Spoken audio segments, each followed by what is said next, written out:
Hey guys, welcome back to the channel. This is how to change Pioneer account on Fiverr. So guys, watch till the end as I show you a step-by-step guide, and I made this table over here so we can dive in deeper. So first, just simply go ahead and go to Fiverr and log in into your account, and after that, just simply go to the selling menu.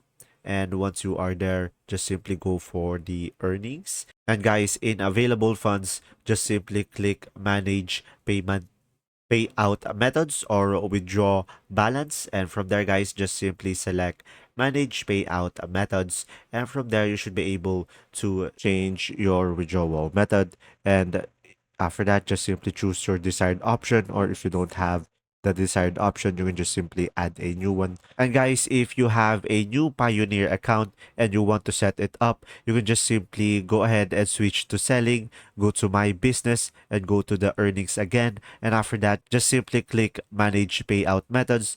Just simply verify your identity. And after that, just simply select the Pioneer account as the payout method, and just simply set your preferred currency, and you should be able to set up your new payment method. And there you go. If this video was helpful, please like and subscribe, and thanks for watching.